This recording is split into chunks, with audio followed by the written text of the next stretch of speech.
ചന്ദ്രനും നക്ഷത്രങ്ങളും താരോദയവും പൂർണ്ണ ചന്ദ്രനും ഉദിച്ചുയർന്നു നിൽക്കുന്ന മുഖമേ ഹബീബേ അങ്ങയുടെ മുഖം അലൈഹി ജലാലുൽ മജിദ് ലൗ അന്ന വജ്ഹഹു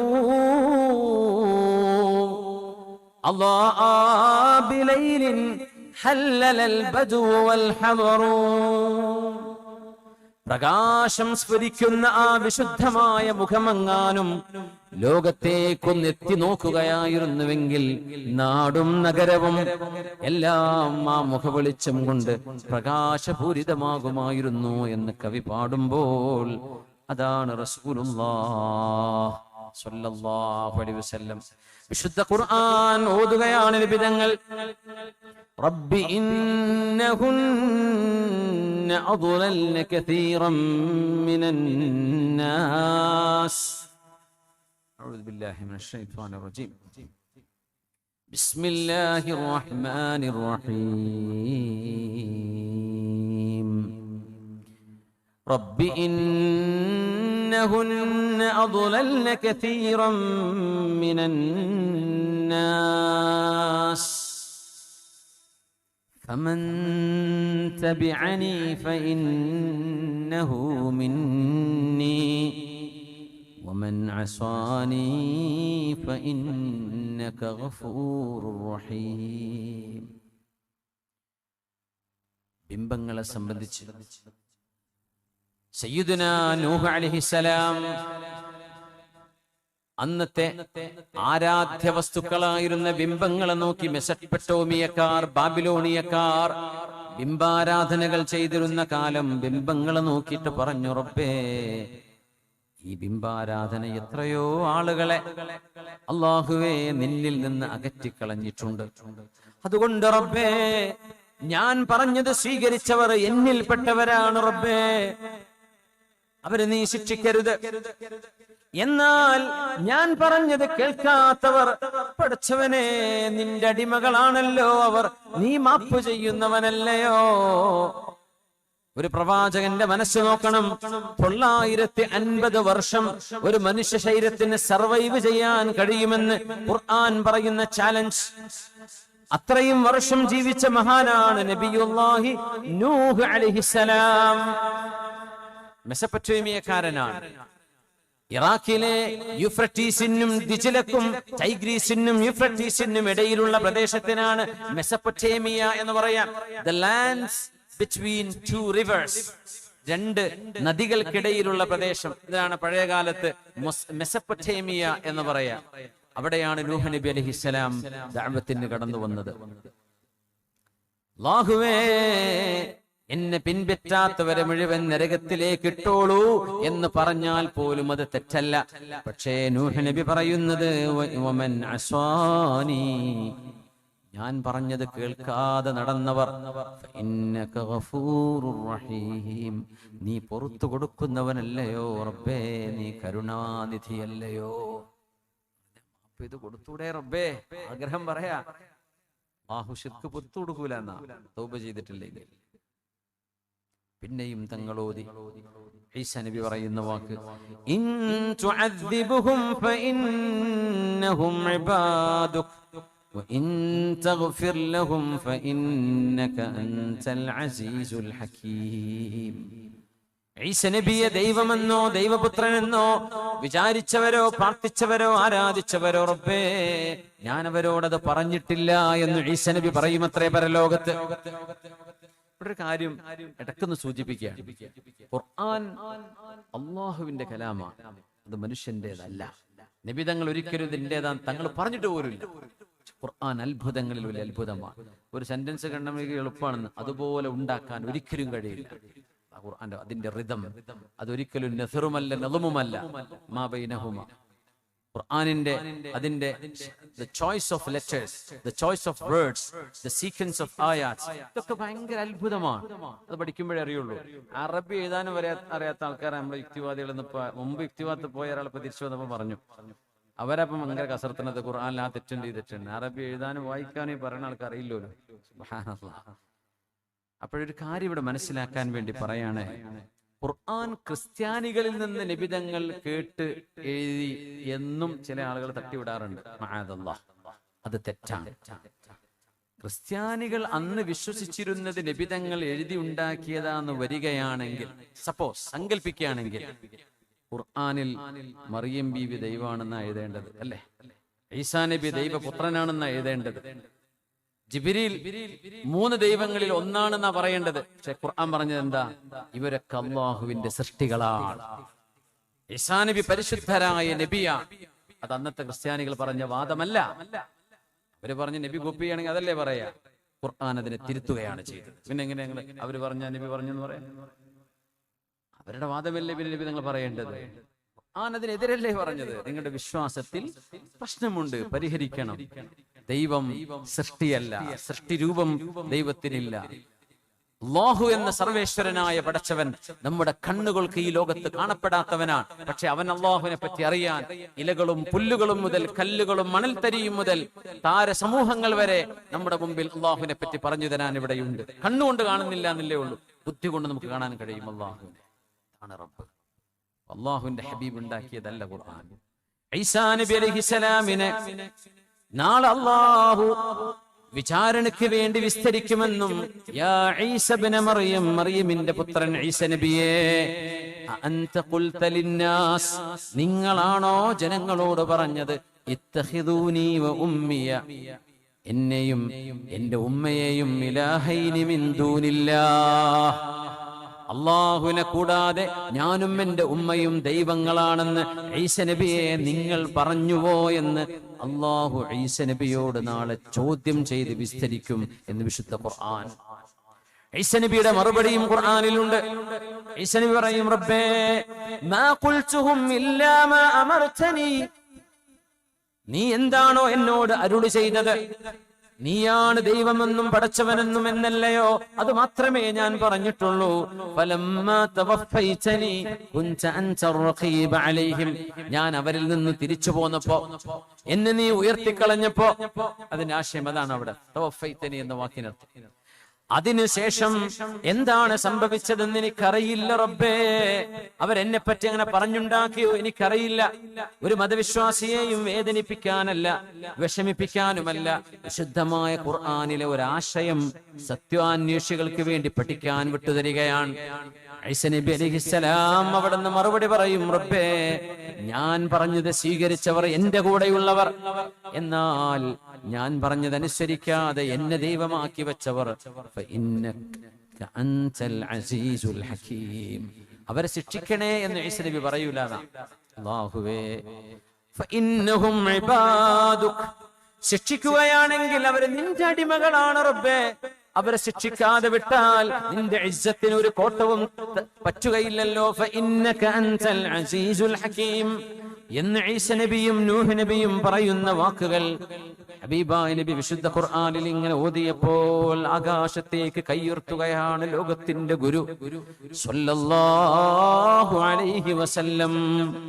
ഇത് പറഞ്ഞിട്ട് നൂഹ് നബി അലൈഹിസ്സലാം മെസപ്പൊട്ടേമിയയിൽ കഴിഞ്ഞുപോയ ഏകദേശം BC 15-ലോ 16-ലോ 20-ലോ നമുക്കറിയില്ല, ആ കാലഘട്ടത്തിലെ ഒരു സമുദായത്തെ കുറിച്ച് പറയുമ്പോ AD ആദ്യത്തിൽ കഴിഞ്ഞു പോയ ഈസ നബിയുടെ സമുദായത്തെ കുറിച്ച് ഈസ നബിയും പറയുമ്പോൾ, അല്ലാഹുവേ ഞാൻ പറഞ്ഞത് കേൾക്കാതെ നടന്ന എന്റെ ഉമ്മത്തികളുമുണ്ടല്ലോ ലോകത്ത്. എത്ര ഉണ്ട്? കള്ളു കുടിക്കരുത്, വ്യഭിചരിക്കരുത്, തോന്നിവാസങ്ങൾ ചെയ്യരുത് എന്ന് പറഞ്ഞിട്ട് എനിക്കിഷ്ടമാണ്, എന്റെ ശരീരത്തിന്റെ ഇഷ്ടമെന്ന് പറഞ്ഞവർ, വ്യഭിചാരം പാടില്ലെന്ന് പറഞ്ഞപ്പോ എന്റെ ബെസ്റ്റിയാണെന്ന് പറഞ്ഞവർ, മദ്യം പാടില്ലെന്ന് പറഞ്ഞപ്പോൾ അത് ദഹനത്തിന് ആവശ്യമാണെന്ന് പറഞ്ഞവർ, മൂത്രച്ചൂടിന് മരുന്നാണെന്ന് പറഞ്ഞവർ, അള്ളാഹുവിന്റെ നിയമങ്ങളെ കുരുട്ടു പറഞ്ഞ് മറികടന്ന ആളുകൾ എന്റെ ഉമ്മത്തിലുമുണ്ട് റബ്ബേ. ഉമ്മച്ചി ഉമ്മച്ചി ഞാൻ അരുത് എന്ന് പറഞ്ഞത് ചെയ്തവർ, പലിശ കൊടുക്കുകയോ വാങ്ങിക്കുകയോ ചെയ്യരുത് എന്ന് പറഞ്ഞപ്പോ ബാങ്കുകാര് വാടക കറക്റ്റ് തരുന്നവരാണ്, അവർക്ക് വാടക കൊടുക്കാമെന്ന് തീരുമാനിച്ചവർ പലിശക്ക് വേണ്ട എന്ന് പറഞ്ഞപ്പോ അത്ര പെർസെന്റേജ് അല്ലേ അവിടെ ഉള്ളൂ, അവിടെ പലിശയുടെ റേറ്റ് കുറവല്ലേ എന്ന് പറഞ്ഞ് പലിശയുമായി ഇടപെട്ടവർ അള്ളാഹുവിന്റെ മുമ്പിൽ ബോധിപ്പിക്കാൻ പറ്റിയ ഒരു കാരണമില്ലാതെ നിസ്സാര കാര്യങ്ങൾക്ക് വണ്ടി വാങ്ങിക്കാനും കല്യാണത്തിന് പന്തലിടാനും പൊലിപ്പ് കാണിക്കാനും വേണ്ടി കാശിന് വേണ്ടി റോള് ചെയ്യാൻ പലിശയുടെ ഇടപാടുകൾ ചെയ്തവരും എന്റെ ഉമ്മത്തിലുണ്ട് റബ്ബേ എന്ന് ഹബീബിനറിയാം. അല്ലാഹുമ്മ ഉമ്മത്തി, അല്ലാഹുവേ എന്റെ ഉമ്മച്ചികൾ, അല്ലാഹുവേ എന്റെ ഉമ്മച്ചികൾ. ഖുർആൻ ഓതാൻ അവർക്ക് സമയമില്ല, പക്ഷേ മൊബൈലിൽ ഖുർആനിന്റെ ആപ്പുകൾ ഉണ്ട്, ഒന്ന് തുറന്നു നോക്കിയാൽ ഖുർആൻ ഓതാൻ കഴിയും, ഹദീസുകൾ വായിക്കാൻ കഴിയും. ഒന്ന് യൂട്യൂബിലോ ഇൻസ്റ്റാഗ്രാമിലോ തുറന്നാൽ നല്ല വാദുകൾ കേൾക്കാൻ കഴിയും, അല്ലാഹുവിനെ കുറിച്ചുള്ള അറിവുകൾ കേൾക്കാൻ കഴിയും. എന്നിട്ടും അതൊക്കെ മാറ്റിവെച്ച് പുതുതായി ഇറങ്ങുന്ന സിനിമകൾ കണ്ടു തീർന്നിട്ടില്ല, അതൊന്ന് കാണട്ടെ. മണിക്കൂറുകളോളം ഓരോരോ ഭാഷകളിലേതും മലയാളവും തമിഴും കഴിഞ്ഞ് കൊറിയൻ, ചൈനീസ് ഇതൊക്കെ കാണാൻ നമുക്ക് സമയമുണ്ട്.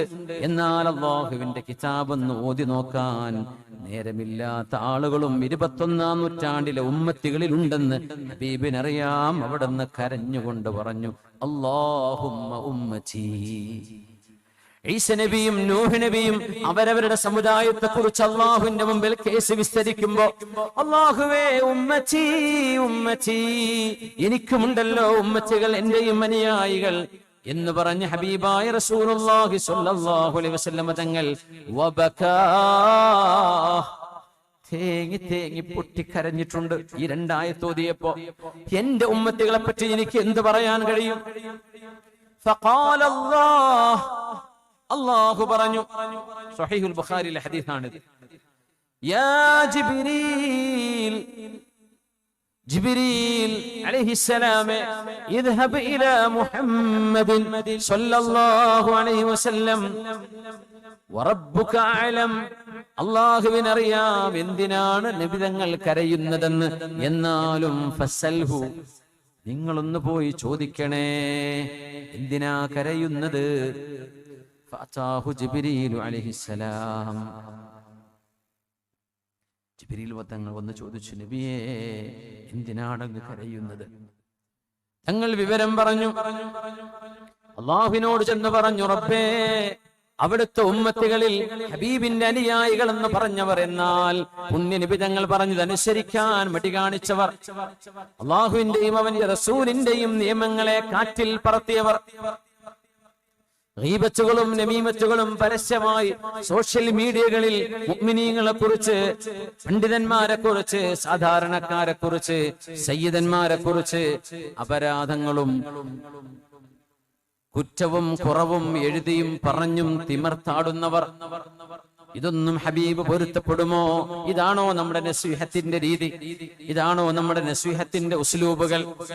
പഠിക്കുകയും വിദ്യാഭ്യാസം ഉണ്ടാവുകയും ദർസ് നടത്തുക വരെ ചെയ്യുന്ന ഉസ്താദുമാരടക്കം ഗീബത്ത് നമീമത്തുകൾക്ക് ഫുൾ സപ്പോർട്ട് കൊടുത്ത് നമ്മുടെ സോഷ്യൽ മീഡിയകളിൽ ചില ആളുകൾ ഇരുന്ന് എഴുതുകയും പറയുകയും ചെയ്തുകൊണ്ടിരിക്കുമ്പോ തെറ്റാണ് കുട്ടികളെ, ഇത് ചെയ്യരുത് എന്ന് പറയാൻ, ചെങ്കൂറ്റം കാണിക്കാൻ അവർക്ക് സാധിക്കുന്നില്ല.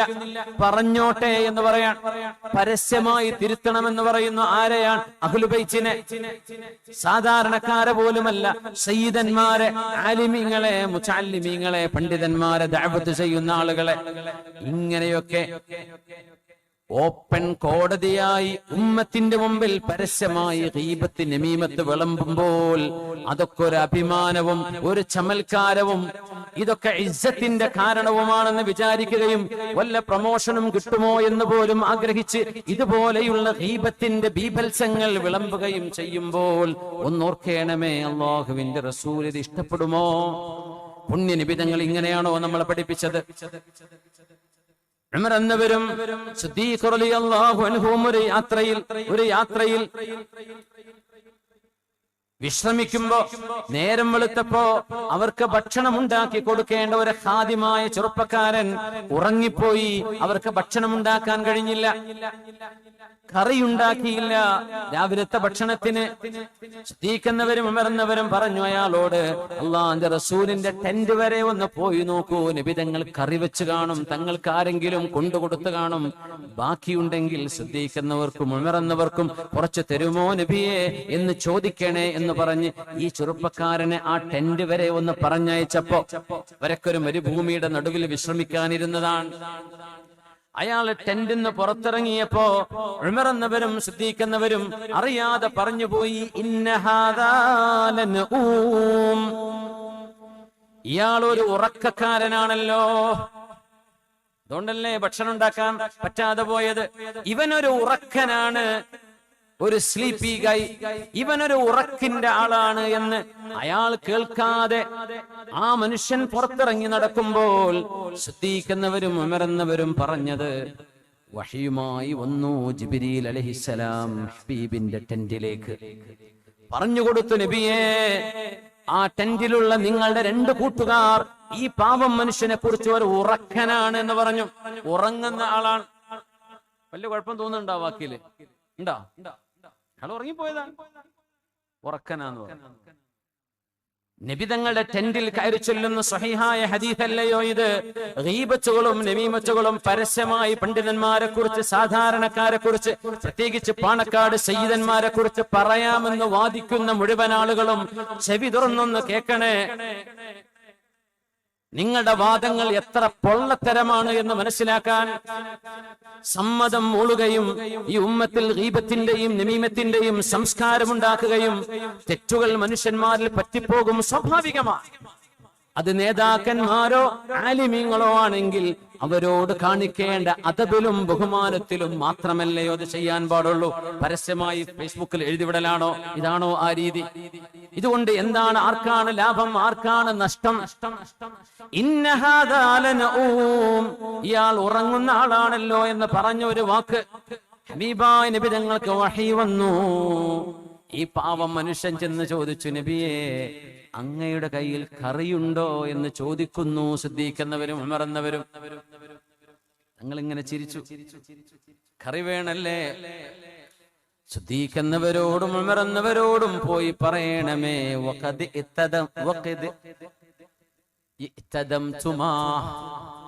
നിങ്ങൾ 2 പേരും ഇദാമ് കഴിച്ചല്ലോ, അവർ 2 പേരും കറി കഴിച്ചു കഴിഞ്ഞല്ലോ. ഇല്ലല്ലോ, എന്നെ ഇതിനാ പറഞ്ഞത്. പൊയ്ക്കോളൂ, അവർ കറി കഴിച്ചു കഴിഞ്ഞിട്ടുണ്ട്, മാംസക്കറി അവർ കഴിച്ചു കഴിഞ്ഞിട്ടുണ്ട്, നിങ്ങൾ പൊയ്ക്കോളൂ. ഇയാൾ അന്തം വിട്ടു, എന്താ തങ്ങൾ ഈ പറഞ്ഞത്? സിദ്ദീഖെന്നവരോടും ഉമറന്നവരോടും നബി തങ്ങൾ പറഞ്ഞു, നിങ്ങൾക്ക് കറി കിട്ടിയിട്ടുണ്ട് എന്ന് പറഞ്ഞല്ലോ. പടച്ചോനെ, തങ്ങൾ അങ്ങനെ പറഞ്ഞോ? ഇവിടെ ഒന്നുമില്ലല്ലോ. സിദ്ദീഖേ, നമുക്ക് പോകാം. ഉമറന്നവരും സിദ്ദീഖെന്നവരും നടന്നു ചെന്ന് നബിയോട് ചോദിക്കുന്നു, യാ റസൂലല്ലാഹ്, അല്ലാഹുവിന്റെ റസൂലേ. ശരിക്ക് കേട്ടോളി, വാട്സപ്പ് കൂട്ടായ്മ ഇത് നമ്മുടെ സംഘടനാ പ്രവർത്തകന്മാർക്കാണ് ഇത് ബാധിക്കുന്നത്. സാധാരണക്കാർക്ക് ചിലപ്പോൾ ഇത് അറിഞ്ഞോളന്നില്ല. ഞാൻ എന്തിനെ ഉദ്ദേശിച്ചായി പറയണത്, നമ്മുടെ നാടുകളിലെ ഗ്രൂപ്പുകളുണ്ട്, VIP ഗ്രൂപ്പുകൾ, കുറച്ച് അഡ്മിന്മാരെ ഉണ്ടാവുള്ളൂ. ചർച്ച ഭയങ്കര രസമാണ്. തിന്നല പരിപാടി.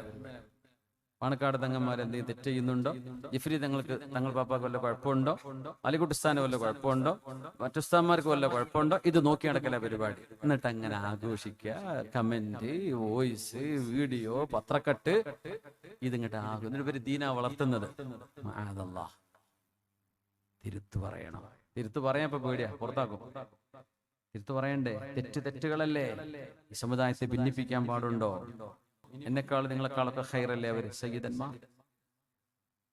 അള്ളാഹുവിന്റെ ഹബീബിന് സ്വലാത്ത് പറയുമ്പോ വഅലാ ആലിഹി എന്ന് പറയുന്നതിന്റെ കൂലി കിട്ടുന്ന ആൾക്കാരാ അവരെ നമ്മൾ ഈ പിച്ച ചിന്തുന്നത്. അവരെന്ത് തെറ്റ് ചെയ്താലും നമ്മൾ ഈ ചെയ്യുന്ന ഗീബത്തിനോളം എത്തുമോ? അവർ ചെയ്ത തെറ്റ് അള്ളാഹു പുറത്തു കൊടുക്കട്ടെ. തെറ്റ് പറ്റിയിട്ടുണ്ടെങ്കിൽ അവരിൽ സ്വലാഹ് വേണം, നന്മ വേണം. അള്ളാഹു അവരെയും നമ്മയും സിറാത്ത് മുസ്തഖീമിൽ അള്ളാഹു ഒളിയിർപ്പിച്ച് നിർത്തി തരട്ടെ. സിദ്ദീഖ് എന്നവര് ചോദിച്ചു, ഉമർ എന്നവര് ചോദിച്ചു, യാ റസൂലല്ലാഹ്, അല്ലാഹുവിന്റെ റസൂലേ, കറി വേണമെന്ന് അങ്ങയോട് ചോദിച്ചിട്ട് ഞങ്ങൾ കറി കഴിച്ചു എന്നങ്ങ് മറുപടി പറഞ്ഞോ? ഞങ്ങൾക്കൊന്നും കിട്ടിയില്ലല്ലോ നബിയേ. കിട്ടിയല്ലോ സിദ്ദീഖേ. ആ മനുഷ്യനെ കുറിച്ച് നിങ്ങൾ എന്താണ് പറഞ്ഞത്?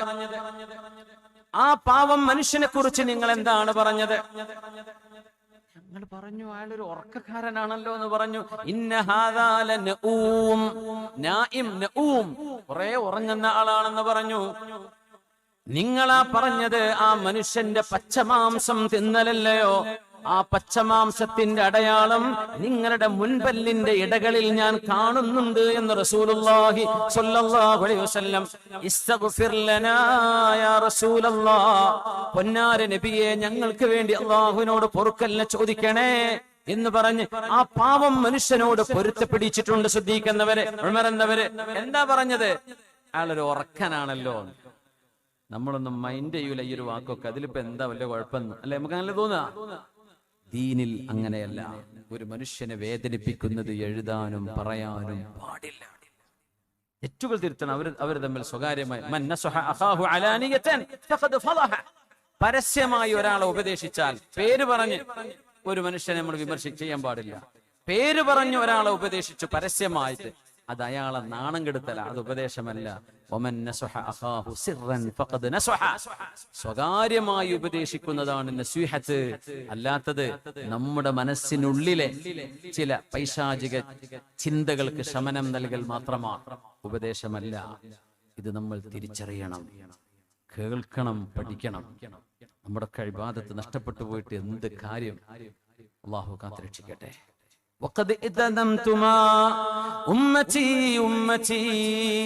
എന്റെ ഉമ്മച്ചികൾ, റബ്ബേ എന്റെ ഉമ്മച്ചികൾ, അവര് ഞാൻ പറയുന്നത് ചെയ്യാത്തവർ, എന്റെ അഹ്ലു ബൈത്തിനെ കുറ്റം പറഞ്ഞവർ, എന്റെ അഹ്ലു ബൈത്തിനെ ചവിട്ടി തേച്ചവർ, എന്റെ ഉലമാഇനെ കൊഞ്ഞനം കാണിച്ചവർ, എന്റെ കിതാബിനെ സുന്നത്തിനെ, അല്ലാഹുവിന്റെ കിതാബിനെ പുറന്തള്ളിയവർ, അല്ലാഹുവേ ഞാൻ അവരെ പറ്റി ഓർക്കുകയാണ്, എനിക്ക് വേദന തോന്നുന്നു എന്ന് പറഞ്ഞപ്പോ ഇദ്ഹബ് ഇലാ മുഹമ്മദിൻ, മുഹമ്മദ് നബിയോട് ചെന്ന് പറഞ്ഞു കൊടുക്കണമേ, ഇന്നാ സനുർദീക ഫീ ഉമ്മതിക വലാ നസൂക, അങ്ങയുടെ ഉമ്മച്ചികളിൽ അങ്ങേക്ക് നാം കൺകുളിർമയെ തരും നബിയേ എന്ന് അല്ലാഹുവിന്റെ റസൂലിനോട് പറയണം ജിബ്രീലേ എന്ന് നബിയെ സമാശ്വസിപ്പിച്ചുകൊണ്ട് അല്ലാഹു വഹ്യ് കൊടുത്തു സ്വല്ലല്ലാഹു അലൈഹി വസല്ലം. ഈ ഉമ്മച്ചികളിൽ അവസാനത്തെ ആള് പോലും നരകത്തിൽ നിന്ന് മോചിപ്പിക്കും ഒരാളും ശാശ്വതരായി നരകത്തിലുണ്ടാവില്ലെന്നാണ്. എന്നാൽ നമ്മൾ ചെയ്ത തെറ്റുകൾക്ക് മാപ്പ് ചോദിക്കാതിരിക്കുകയോ, ആരെ പറ്റിയൊക്കെയാണോ ഗീബത്ത് എഴുതി വിട്ടത് നമ്മുടെ വാട്സപ്പ്, ഫേസ്ബുക്ക് ഗ്രൂപ്പുകളിൽ, സോഷ്യൽ മീഡിയകളിൽ, യൂട്യൂബില് പരസ്യമായി കമന്റ് എഴുതുക, തെറി വിളിക്കുക, ഇതൊക്കെ രസാന്ന് വിചാരിക്കേണ്ട, എല്ലാവർക്കും ചെയ്യാൻ പറ്റുന്ന പണിയാ. ചെയ്യാൻ പാടില്ല, അതുകൊണ്ട് ചെയ്യരുത്. മുസ്ലിമിന് ചെയ്യാൻ പാടില്ല. നമ്മളാരും മുന്തിയ ആൾക്കാർ, നമുക്കൊക്കെ ഒരുപാട് കുറ്റവും കുഴപ്പങ്ങളൊക്കെ ഉണ്ട്. പക്ഷേ നമ്മൾ അള്ളാഹിന്റെ മുമ്പിലാണ് അത് വിചാരണക്ക് ബോധ്യപ്പെടാം. മനുഷ്യനല്ല മനുഷ്യനെ വിചാരണ ചെയ്യേണ്ടത്. തെറ്റുകൾ തിരുത്തണം, സ്വകാര്യമായിട്ട്, നേർക്കുനേരെ, രഹസ്യമായിട്ടല്ല.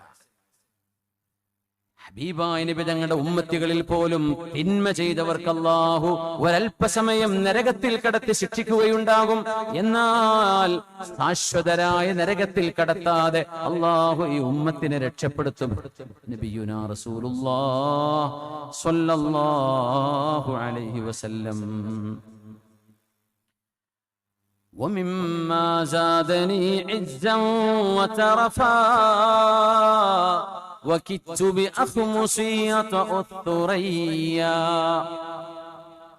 ومما زادني عزا وفخرا وكدت بأخمصية الثريا دخولي تحت قولك يا عبادي وأن صيرت أحمد لي نبيا.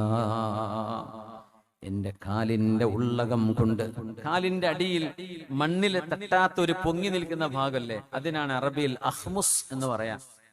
അറബിയിൽ എല്ലാത്തിനും പേരുണ്ട്. ഈത്തപ്പഴത്തിന്റെ കുരുവിന് പേരുണ്ട്, ആ കുരുവിന്റെ കവറിന് പേരുണ്ട്, നടുവിലൊരു സാധനം ഉണ്ടാവില്ല, ഒരു നൂല് പോലത്തെ, അതിന് വേറെ പേരുണ്ട്. സിംഹത്തിന് 99ഓളം പേരുണ്ടെന്ന്. സിംഹം എന്നുള്ള ഒരൊറ്റ മൃഗത്തിന് 90-ലേറെ വാക്കുകളുണ്ട് അറബിയിൽ. ഒരു വല്ലാത്ത അത്ഭുത ഭാഷയാണ്. അഹ്മുസ് എന്ന് പറഞ്ഞ ഈ കാലിന്റെ ഈ ഉൾഭാഗമാണ്.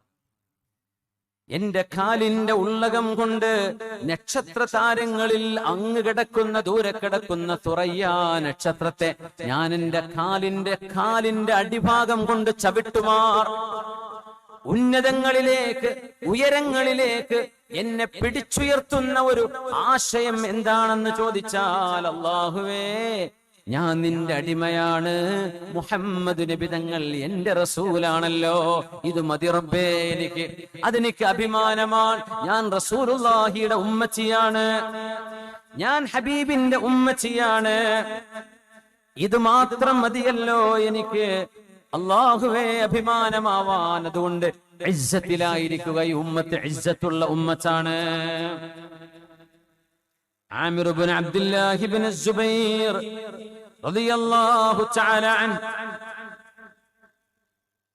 മഹാനവറുകൾ فإذا ذكر عنده النبي صلى الله عليه وسلم بكى حتى لا يبقى في عينيه دموع.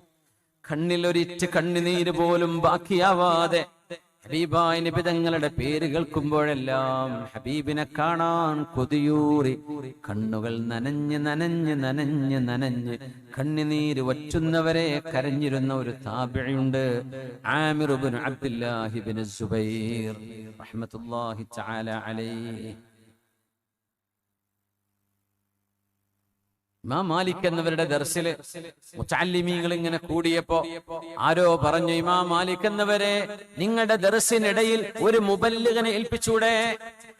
മക്കത്തും മദീനത്തൊക്കെ എത്തിയാൽ കാണാൻ പറ്റും, ഇമാം അല്ലാഹു അക്ബർ എന്ന് പറഞ്ഞാൽ വേറൊരു അല്ലാഹു അക്ബർ അല്ലെ, ഇമാം റുക്കൂക്ക് പോയാൽ ഒരു അല്ലാഹു അക്ബർ വേറെ, മുബല്ലിഗ് എന്നാ പറയാ. തങ്ങളുടെ കാലത്ത് മൈക്കൊന്നും ഇല്ലാത്ത കാലം, അന്ന് മുബല്ലിഗുകളാണ്, അവർ ഏറ്റുപറയും. അതിപ്പോഴും ആ ചര്യ സുന്നത്ത് നിലനിർത്തുകയാണ്. ഇപ്പൊ വാങ്ക് വിളിക്കുമ്പോ വാങ്കാണെന്നാ പറയാ. വാങ്ക് വിളിക്കുമ്പോ ചെവിയിൽ വിരല് വെച്ച് വിളിക്കല് സുന്നത്താണ്. ഹയ്യ അല സ്വലാ എന്ന് പറയുമ്പോ ഷോൾഡർ തിരിയാതെ കഴുത്തുകൊണ്ട് വലത്തോട്ട് തിരിയല് സുന്നത്താണ്. ഹയ്യ അലൽ ഫലാഹ് ഇടത്തോട്ട് തിരിയൽ സുന്നത്താണ്. മൈക്ക് വെക്കുമ്പോ ഇടത്തും വലത്തൊക്കെ സൈമനല്ല, ശബ്ദം ഒരേപോലെയല്ലേ പോകുന്നത് എന്ന ന്യായമുണ്ടെങ്കിൽ പോലും ആ സുന്നത്ത് അവിടെ സുന്നത്താണ്. അപ്പോഴും തിരിയണം വലത്തോട്ട്. ഹയ്യ അല സ്വലാഹ്, ഹയ്യ അല സ്വലാഹ്, ഹയ്യ അലൽ ഫലാഹ്, ഹയ്യ അലൽ ഫലാഹ്.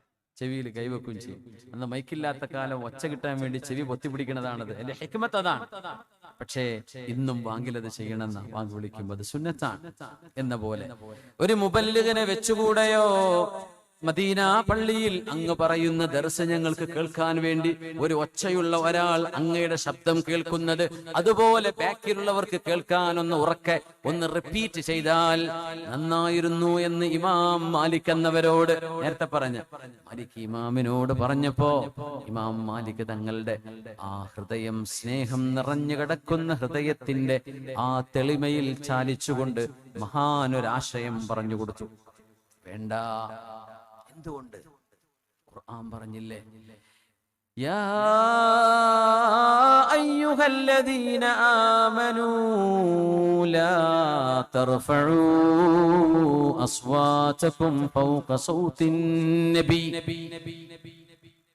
പുണ്യ നബിയുടെ ശബ്ദത്തേക്കാൾ നിങ്ങളാരും ഒച്ച വെച്ച് സംസാരിക്കരുതേ. ഇവിടെ ഒരാൾ ഉറക്കെ വിളിച്ചു പറഞ്ഞാൽ അത് ഹബീബാ നബി തങ്ങളല്ലേ അരികത്ത് കിടക്കുന്നത്. ആ പരിശുദ്ധരായ ഹബീബിന്റെ മുമ്പിൽ അനാദരവ് കാണിക്കലാണ്.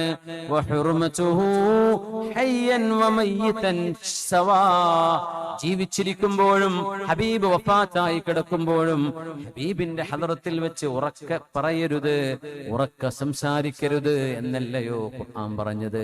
അതുകൊണ്ട് വേണ്ട, ഈ ശബ്ദം തന്നെ മതി. ഇത് ഹബീബിന്റെ പള്ളിയാണ്. മദീനത്തെ പള്ളിക്ക് അങ്ങനെ പ്രത്യേകതയുണ്ട്. അവിടെ ആവേശം മൂത്തുകൊണ്ട് ഉറക്കെ പറയരുത്, ഉറക്കെ സംസാരിക്കരുത്. ലോകത്തിന്റെ ഗുരു അർ-റഹ്മത്തുൽ മുഹ്ദാ അവിടെ കിടക്കുന്നുണ്ട്. ഹബീബ് മൗനിയാണ്, അതുകൊണ്ട് മൗനമാണ് മദീനയുടെ ശബ്ദം. മൗനമാണ് മദീനയുടെ ശബ്ദം. ആവശ്യത്തിനോ അത്യാവശ്യത്തിനോ അല്ലാതെ അവിടെ നിങ്ങൾ അനാവശ്യമായി ഉറക്കെ സംസാരിക്കുന്നത് പോലും ഹബീബിനോട് ചെയ്യുന്ന അനാദരവാണ് എന്ന് പറഞ്ഞത് മഹാനായ ഇമാം മാലിക് ഇബ്നു അനസ് റളിയല്ലാഹു അൻഹു. അതുകൊണ്ട് ഉമ്മച്ചികളെ, മദീന പള്ളിയിൽ ഒരു ജനാസയെ മറവ് ചെയ്യുമ്പോ ഖബറിലേക്ക് മയ്യിത്തിനെ പുണ്യനിബിതങ്ങൾ കൈകൊണ്ട് താഴെ ഇറക്കി വെക്കുമ്പോൾ ഹബീബാനബി തങ്ങളുടെ ദേഹത്ത് മണ്ണുണ്ട്, കൈകളിൽ മണ്ണുകളുണ്ട്. മിൻഹാ ഖലഖനാകും വഫീഹാ നുഈദുകും വമിൻഹാ നുഖ്രിജുകും താറത്തൻ ഉഖ്റാ. 3 പിടി മണ്ണ് വാരി ആ ജനാസയെ മൂടി വെച്ച് ഖബറിങ്ങനെ ഒരൽപ്പം പൊക്കി വെച്ച് സ്വഹാബത്തിന്റെ മുമ്പിൽ പുണ്യനിബിതങ്ങൾ ഖിന്നരായി ദുഃഖിതരായി താഴേക്ക് നോക്കി ഒരു വടി കൊണ്ടിങ്ങനെ വരവരച്ചുകൊണ്ട് തങ്ങൾ താഴേക്ക് നോക്കി നിൽക്കുന്നത് ഹദീസിൽ കാണാൻ കഴിയും. സ്വഹാബികളൊക്കെ മൗനമായി വീക്ഷിക്കുകയാണ്. എന്താണാവോ പുണ്യനബി പറയാൻ പോകുന്നത്?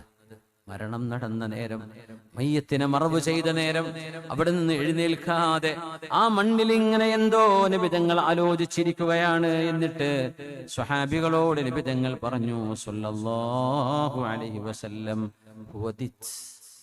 ഞാൻ കൊതിച്ചു പോവുകയാണ്, ആഗ്രഹിച്ചു പോകുന്നു. എന്തിന് നബിയെ? ലൗ റഅയ്തു ഇഖ്വാനി, എന്റെ സഹോദരങ്ങളെയൊക്കെ ഞാനൊന്ന് കണ്ടിരുന്നെങ്കിലെന്ന്. തങ്ങളെ, ഞങ്ങളല്ലയോ അങ്ങയുടെ അനുയായികൾ? ഞങ്ങളല്ലേ അങ്ങയുടെ ഇഖ്വാൻ? അവലസ്നാ ഇഖ്വാനക യാ റസൂലല്ലാഹ്, നിങ്ങൾ എന്റെ സ്വഹാബിമാരാണ്, നിങ്ങൾ എന്റെ സന്തത സഹചാരിമാരാണ്. ഞാൻ എന്റെ സഹോദരങ്ങൾ എന്ന് പറഞ്ഞത് മുസ്ലിമീങ്ങളായ ആണുങ്ങളും പെണ്ണുങ്ങളും എന്റെ കാലശേഷം കോടാനുകോടി ലോകത്ത് വരാനുണ്ട്. ലോകത്തെവിടെയെല്ലാം സൂര്യോദയമുണ്ടോ സൂര്യാസ്തമയമുണ്ടോ അവിടെയെല്ലാം ഹബീബിന്റെ സ്മരണയെ അല്ലാഹു ഉയർത്തിവെക്കും. ഭയങ്കര അത്ഭുതം. അടുത്ത ആഴ്ച ലണ്ടനിലൊരു മൗലിദ് പരിപാടിയുണ്ട്, ലണ്ടൻ നോർത്ത് വിക്കില്. ആലോചിച്ച് നോക്കി, അവിടെയൊക്കെ പോയി നമ്മുടെ മലയാളികള് മൗലിദും നബിദിന സദസ്സും വരുന്ന ശനിയാഴ്ച. ഉദാഹരണം പറയാം, എവിടെയൊക്കെ മുഹിബ്ബീങ്ങളുണ്ടോ, ഹബീബിന്റെ മുഹിബ്ബീങ്ങൾ, അവർ ഈ മാസം ഒരുമിച്ചുകൂടാ ഹബീബിനെ പുണ്യനബിയെ ഓർക്കുകയാണ്, ഹബീബിന്റെ അവദാനങ്ങൾ വാഴ്ത്തുകയാണ്. അത് ഗ്രീൻലാൻഡിലും ഫിജി ഐലൻഡിലും അങ്ങ് ഓസ്ട്രേലിയയിലും അങ്ങ് നെതർലാൻഡ്സിലും അങ്ങ് താഴെ ഓക്ലാൻഡിലും ഒക്കെ ഈസ്റ്റിലും വെസ്റ്റിലും സൗത്തിലും നോർത്തിലും പുണ്യനബിയെ ഓർത്തുകൊണ്ടിരിക്കുകയാണ്. യാ അല്ലാഹ്, അവിടൊക്കെ എന്റെ ഉമ്മത്തികൾ എത്തും. തങ്ങൾ പറഞ്ഞതാ, ഇന്ന ഹാദദ്ദീൻ യബ്ലുഗു മാ ബലഗൽ ലൈലു വന്നഹാർ. രാവും പകലും എവിടെയൊക്കെയുണ്ടോ സൂര്യോദയവും സൂര്യാസ്തമയവും ഉള്ളത് അവിടെയൊക്കെ എന്റെ ഉമ്മത്തികൾ എത്തും. വല്ലാത്ത വാക്ക്, വല്ലാത്ത വാക്കല്ലേ അത്? പസഫിക്കും അന്റാർട്ടിക്കും കടന്ന് അങ്ങ് USA-യിലും കാനഡയിലും അള്ളാഹുവിന്റെ ദീനിന്റെ ശബ്ദമെത്തിയില്ലയോ? അന്തസ്സിൽ അള്ളാഹുവിന്റെ ദീനനുസരിച്ച് ജീവിക്കുന്ന ആളുകളില്ലേ അവിടെ? എല്ലാവിധ സ്വാതന്ത്ര്യത്തിന്റെയും ഇടയിൽ അവര് അള്ളാഹുവിനെ വഴിപ്പെട്ട് ജീവിക്കുക. വേണമെങ്കിൽ അടിച്ചു പൊളിക്കാം, വേണ്ട എന്ന് ചിന്തിക്കുന്ന യുവതലമുറ, ചെറുപ്പക്കാർ ഇരുന്ന് കരയും. അവർ ഹബീബിനെ കുറിച്ച് പറഞ്ഞു കൊടുത്താൽ അത്രയ്ക്ക് ഈമാനുള്ളവർ ഇന്ന് വെസ്റ്റിൽ ജീവിക്കുന്നുണ്ട്, ഈസ്റ്റിലുണ്ട്, എല്ലായിടത്തും ഉണ്ട്. പക്ഷെ അവിടെ കുറച്ച് കൂടുതലാണ്. അവർക്ക് അതിന്റെ മൂല്യം അറിയും. അത് ദാഹിച്ച് കിട്ടിയതാണ്, ദാഹിച്ചു കിട്ടിയ വെള്ളമാണ്, അതിന് വിലയുണ്ടാവും. എന്റെ ഇഖ്വാൻ എന്ന് ഞാൻ പറഞ്ഞത് ഇതുവരെ ലോകത്ത് വന്നിട്ടില്ലാത്ത എന്റെ മുസ്ലിമുകളായ സഹോദരിമാരും സഹോദരങ്ങളും. എനിക്ക് അവരെക്കൊന്ന് കാണണമെന്ന് കൊതിയാവുന്നു. ഖിയാമത്ത് നാൾ വരെ വരാൻ പോകുന്ന യുഅ്മിനൂന ബി വലം യറൗനി, എന്നെ കാണാതെ എന്നെ വിശ്വസിക്കാൻ പോകുന്നവർ, എന്നെ കാണാതെ എന്നെ വിശ്വസിക്കാൻ പോകുന്നവർ. വിശുദ്ധ ഖുർആൻ 2 ചട്ടകൾക്കിടയിലുള്ള ഗ്രന്ഥമായിട്ടാണ് അവരെ കാണുന്നത്. അതൊരു മുഅ്ജിസത്താ. ഖുർആൻ ഒരു കിതാബായി രൂപപ്പെടുമെന്ന് നബി തങ്ങൾ ആദ്യം പറഞ്ഞു. തങ്ങളുടെ ജീവിതകാലം അത് വഹ്യാണ്, എഴുതി വെച്ചിട്ടുള്ളൂ, കല്ലിലും തോലിലൊക്കെ, കിതാബായി രൂപീകരിച്ചിട്ടില്ല. പക്ഷേ ഖുർആൻ അവർ കാണും ബൈന ദഫ്ഫതൈൻ, രണ്ട് ചട്ടകൾക്കിടയിൽ. യുഅ്മിനൂന ബി വലം യറൗനി യവദ്ദു അഹദുഹും, ഇവിടെയാണ് പ്രശ്നം. യവദ്ദു അഹദുഹും, ആ വരാൻ പോകുന്ന എന്നെ കാണാതെ എന്നെ വിശ്വസിച്ചവർ, എന്നെ കേട്ടുമാത്രം കഴിഞ്ഞവർ, എന്നെ കാണാൻ കൊതിയാവുന്ന ആ അനുയായികളെ ഒന്ന് കണ്ടെങ്കിൽ എന്ന് ഞാൻ കൊതിച്ചു പോകുന്നു. യവദ്ദു അഹദുഹും ലൗ റആനി ബിമാലിഹി വഅഹ്ലിഹി വവലദിഹി, എന്നെ കാണാൻ അവർക്ക് കൊതിയായിട്ട് മനസ്സിലിങ്ങനെ ആശ വന്നിട്ട് അവര് പറഞ്ഞു പോകും. നബി തങ്ങൾ പറയട്ടെ, അല്ലാഹുവേ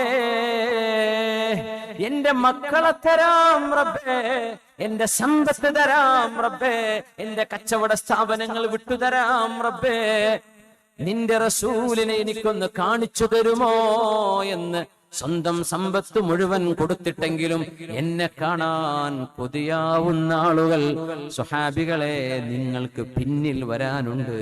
അവരെന്നോട് ഏറ്റവും സ്നേഹമുള്ള ഉമ്മച്ചികളാണ്, അവരെ കാണാൻ ഞാൻ കൊതിച്ചു പോകുന്നു എന്ന് ഖബർസ്ഥാനിൽ കിടക്കുന്ന, ഭൂമിക്ക് ഉള്ളിൽ പോയി കിടക്കുന്ന ഒരു തലമുറയുടെ മുമ്പിൽ നിന്നുകൊണ്ട് തന്റെ കൂടെ ജീവിക്കുന്ന സ്വഹാബത്തിന്റെ മുന്നിൽ വെച്ചുകൊണ്ട് വരാൻ പോകുന്ന ഈ ഉമ്മത്തികളെ ഒരുമിച്ച് ചേർത്ത് പിടിച്ച നബിയാണ് മുഹമ്മദുൻ സയ്യിദുൽ അഅറാബി വൽ അജമി, മുഹമ്മദുൻ ഖൈറു മൻ യംശി അലാ ഖദമി, صلوا وسلموا على هذا النبي اللهم صل على سيدنا محمد وعلى آل سيدنا محمد وبارك وسلم عليه. അവിടുന്ന് മദീന പള്ളിയുടെ മുമ്പിലേക്ക് ഇറങ്ങി നിന്നുകൊണ്ട് പറഞ്ഞു ഒരു വാക്ക്, ഞാൻ അവസാനിപ്പിക്കാം. മിൻ അശദ്ദി ഉമ്മതി ലി ഹുബ്ബാ, എന്നെ വല്ലാതെ സ്നേഹിക്കുന്ന ഒരു വിഭാഗം എന്റെ ഉമ്മത്തിലുണ്ട്. നാസുൻ യകൂനൂന ബഅദി, എന്റെ ശേഷം വരുന്നവരാണ്. യവദ്ദു അഹദുഹും ലൗ റആനി ബിഅഹ്ലിഹി വമാലിഹി, സമ്പത്ത് കൊടുത്തോ മക്കളെ കൊടുത്തോ പോലും എന്നെ ഒന്ന് കാണണം എന്ന് കൊതിക്കുന്നവർ. അല്ലാഹു ആ മഹബ്ബത്തുള്ളവരിൽ അല്ലാഹു നമ്മൾ ഉൾപ്പെടുത്തട്ടെ. മനസ്സറിഞ്ഞിട്ടൊന്ന് ആലോചിച്ച് നോക്കി, നമ്മുടെ മക്കളും സമ്പത്തും ഒക്കെ ഹബീബിന് വേണ്ടി മാറ്റിവെക്കാൻ സാധിക്കുന്നിടത്താണ് നമ്മുടെ ഈമാൻ പൂർത്തിയാവുന്നത്. എന്നിട്ട് തങ്ങളൊരു കഥ ഒരു സംഭവം പറഞ്ഞു. യഖ്ദുമു അലൈക്കും ഗദൻ, നാളെ ഒരു കൂട്ടം ആളുകൾ ഈ മദീനയിലേക്ക് വരും. ഹും അറഖു ഖുലൂബൻ ലിൽ ഇസ്ലാമി മിൻകും, നിങ്ങളെക്കാൾ ഹൃദയം ലോലമായ ആളുകൾ, ഇസ്ലാമിലേക്ക് ഹൃദയം ലോലമായി കടന്നു വന്ന ആളുകൾ നാളെ മദീന പള്ളിയുടെ മുറ്റത്തേക്ക് ചില ആളുകൾ വരാനുണ്ട്. അപ്പൊ സ്വഹാബികളൊക്കെ കാത്തിരുന്നു, ആരാണാവോ ആ വരുന്നത്? അവർ യമനികളായിരുന്നു, അശ്അരിയൂ. അബൂ മൂസ അൽ-അശ്അരി തങ്ങളുടെ നാട്ടുകാർ യമനികൾ. فقدم الأشعريون فيهم أبو موسى الأشعري, അബൂ മൂസ അൽ-അശ്അരി തങ്ങളടക്കമുള്ള അശ്അരികൾ മദീന പള്ളിയുടെ മുമ്പിലേക്ക് വന്നു. فلما دنوا من المدينة جعلوا يرتجزون ويقولون, മദീന പള്ളിയാണ് കാണുന്നത്. എല്ലാവരും ഒന്ന് ശാന്തമായിരിക്കും, എല്ലാവരും ഒന്ന് ഒരുങ്ങി നിൽക്കിൻ, എല്ലാവരും ഒന്ന് റെഡിയാവിൻ. നമ്മളൊരു കവിത ചൊല്ലി ഒരു പാട്ട് ചൊല്ലിയിട്ടാണ് കടന്നു ചെല്ലുന്നത്. വല്ലാത്ത രംഗമാണ്. ഞങ്ങൾ ഇന്നലെ പറഞ്ഞു നാളെ വരുന്നു. അന്ന് GPS കമ്മ്യൂണിക്കേഷൻ ഒന്നുമില്ല. തങ്ങൾക്ക് കിട്ടിയ വഹയാണ്. അല്ലാഹു അറിയിച്ചു കൊടുത്തു, നാളെ അവര് മദീനത്തേക്ക് എത്തും. അവര് മദീനയിലേക്ക് എത്തി. അവര് മുഴുവനും പറഞ്ഞു, നമുക്കൊരു ബൈത്ത് ചൊല്ലി മദീനയിലേക്ക് കടക്കാം. ഇവിടെ ദഫും മുട്ടി കുട്ടികളുടെ ബൈത്തൊക്കെ പാടുന്നില്ലേ? അതൊക്കെ അതിന്റെ ഭാഗമാണ്. غداً نلقى الأحباء محمداً وحزبا എല്ലാവരും പാടാൻ തുടങ്ങി. ഗദൻ നൽഖൽ അഹിബ്ബ മുഹമ്മദൻ വസഹ്ബ, ഗദൻ നൽഖൽ അഹിബ്ബ മുഹമ്മദൻ വസഹ്ബ. നമ്മൾ ഇന്ന് മുഹമ്മദ് നബിയെയും അവിടുത്തെ സ്വഹാബിമാരെയും കാണാൻ വരികയാണ്. ഇത് പറഞ്ഞിട്ടാണ് അവർ പോരുന്നത്. നാളെയാണ് കാണുന്നത് എന്ന് യമനിൽ നിന്ന് പാടാൻ തുടങ്ങിയതാണ്. മദീനത്ത് വന്നപ്പോഴും അങ്ങനെ തന്നെയാ പാടിയത്. ഇന്ന് കാണുന്നു പറയാം അവിടെ. അൽയൗം, ഇന്ന് നിൽക്കൽ അഹിബ്ബ എന്ന് പറയാം. ഇന്ന് കാണും നമ്മുടെ പ്രിയപ്പെട്ടവരെ. അവരാരാണ്? മുഹമ്മദൻ വസഹ്ബ, അത് മുഹമ്മദ് നബിയാണ്, സ്വഹാബികളാണ്. പക്ഷെ അവര് പാടിയത് ഗദന്നാണ്. യമനെന്നേ പാടി വരിക, നാളെ കാണും. അപ്പൊ അങ്ങനെ പറഞ്ഞിട്ട് മദീന പള്ളിയിലേക്ക് വരുന്നത്. സ്വഹാബികൾ മുഴുവൻ ഇങ്ങനെ കാത്തു നിൽക്കുകയാണ്. വല്ലാത്ത അവരാദ്യമായിട്ട് കാണാം. ആരും പറഞ്ഞില്ല ബിദ്അത്താട്ടോ, നബി തങ്ങൾ ചെല്ലാൻ പറഞ്ഞിട്ടില്ല, ഈ ബൈത്ത് നിർത്തിക്കോളി പറഞ്ഞില്ല. അവര് ചൊല്ലി, തങ്ങളിത് കേട്ടു. സ്വല്ലല്ലാഹു അലൈഹി വസല്ലം. ഗദൻ നൽഖൽ അഹിബ്ബ മുഹമ്മദൻ വസഹ്ബ, ഗദൻ നൽഖൽ അഹിബ്ബ മുഹമ്മദൻ വസഹ്ബ. മദീന പള്ളിയുടെ മുന്നിലെത്തിയപ്പോൾ അൻസാരികളും മുഹാജിറുകളും ഇവരെ കണ്ടപ്പോ അവരെ കെട്ടിപ്പിടിക്കാൻ, യമനികൾ അങ്ങോട്ട് കെട്ടിപ്പിടിക്കാൻ വന്നതാ. ഇസ്ലാമിൽ ആദ്യമായി ഒരു യാത്ര കഴിഞ്ഞു വരുമ്പോൾ ആലിംഗനം ചെയ്യുന്ന മുആനഖത്ത്, അതാദ്യം കൊണ്ടുവന്നത് അശ്അരികളായിരുന്നു എന്ന് മഹാന്മാർ പറയുന്നുണ്ട്. ആദ്യം കൊണ്ടുവന്നത് അവരാണ്. അവരങ്ങ് കെട്ടിപ്പിടിച്ചു, വാരിപ്പുണർന്നു. ഞങ്ങളുടെ പ്രിയപ്പെട്ടവരെ കാണാൻ ഞങ്ങൾ നടത്തിയ യാത്രയാണിത്. അതെങ്ങനെയെന്നറിയോ? യമനിൽ നിന്ന് അവര് എത്യോപ്യയിലേക്കാ പോയത്, നജാഷി രാജാവിന്റെ നാട്ടിലേക്ക്.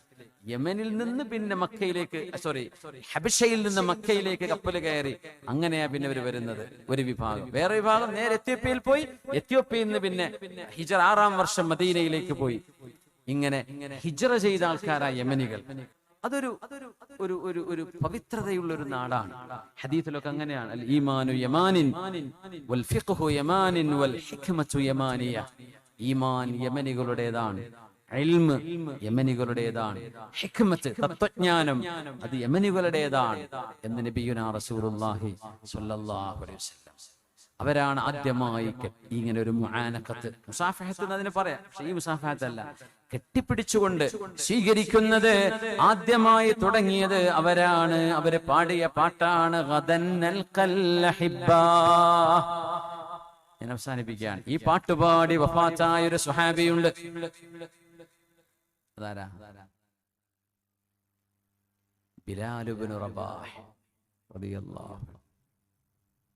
ഭാര്യ ഇങ്ങനെ കരഞ്ഞപ്പോ, ഷാമിലാണ്, സിറിയ ദമസ്കസിലാണ്, വഫാത്താകാൻ കിടന്നപ്പോ, വാ കർബാ വാ ബിലാല വാ ഹുസ്ന, എന്റെ സങ്കടമേ, എന്റെ ദുഃഖമേ, എന്റെ ബിലാലേ എന്ന് ബിലാൽ റളിയല്ലാഹു അൻഹുവിന്റെ ഭാര്യ ഇങ്ങനെ കരയുമ്പോ, വാ ത്വറബാ, എന്റെ ആനന്ദമേ, വാ ത്വറബാ, സന്തോഷമേ, വാ ത്വറബാ. മരണത്തിലേക്ക് നീങ്ങുമ്പോൾ ബിലാൽ എന്നവര് എന്റെ സന്തോഷമേ, എന്റെ ആനന്ദമേ, ഗദൻ നൽഖൽ അഹിബ്ബ മുഹമ്മദൻ വസഹ്ബ പാടി. നാളെയാണ് ഞാൻ എന്റെ പ്രിയപ്പെട്ടവരെ കാണുന്നത്, അതായത് മുഹമ്മദ് നബിയെയും അവിടുത്തെ സ്വഹാബിമാരെയും. ലാ ഇലാഹ ഇല്ലല്ലാഹ്. അതാണ് ബിലാൽ തങ്ങളുടെ വഫാത്ത്. അല്ലാഹു നമ്മളെ അനുഗ്രഹിക്കട്ടെ. വാഖിറു ദഅവാനാ അൽഹംദുലില്ലാഹി റബ്ബിൽ ആലമീൻ.